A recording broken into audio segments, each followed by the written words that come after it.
Iran Israel যুদ্ধে ইরানের পাল্টা ক্ষেপণাস্ত্র হামলা ঠেকাতে ইসরায়েলে যুক্তরাষ্ট্র ব্যবহার করেছে তাদের অত্যাধুনিক থার্ড ডিফেন্স সিস্টেম।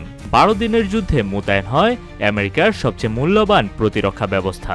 13 জুন থেকে শুরু হওয়া 12 দিনের এই যুদ্ধে থার্ডের মজুদের অন্তত 15 থেকে 20% ইন্টারসেপ্টর ব্যবহৃত হয়েছে, যার মূল্য $800 মিলিয়ন ছাড়িয়েছে বলে জানিয়েছে প্রেস টিভি, নিউজউইক ও অন্যান্য পশ্চিমা প্রতিরক্ষা বিশ্লেষকরা।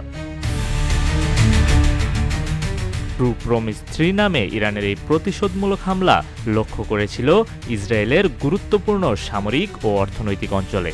এর মধ্যে ছিল হাইফা, যেখানে দেশটির প্রধান সমুদ্রবন্দর অবস্থিত, এবং বেরশেভা, যা প্রযুক্তি ও উন্নয়নের কেন্দ্র হিসেবে পরিচিত।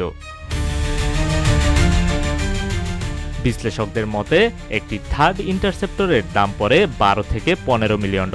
মার্কিন অস্ত্র প্রস্তুতকারক লকহিড মার্টিন সূত্রে জানা যায়, এত সংখ্যক ব্যয়বহুল ক্ষেপণাস্ত্র ছুটতে গিয়ে দ্রুত হ্রাস পাচ্ছিল যুক্তরাষ্ট্রের থার্ডের স্টক।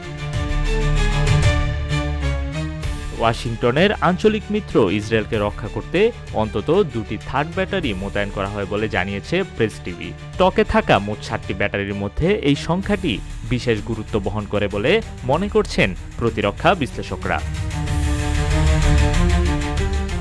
ইসরায়েল ইরান সংঘাত কেবল মধ্যপ্রাচ্য নয়, জড়িয়ে ফেলেছে যুক্তরাষ্ট্রের প্রতিরক্ষা নীতিকেও। এই থেকে স্পষ্ট, যুক্তরাষ্ট্রের মিত্র রক্ষায় রণনীতির পাশাপাশি বিলিয়ন ডলারের প্রযুক্তিও এখন সামনে চলে এসেছে। নিউজ ডেস্ক, রূপালী বাংলাদেশ।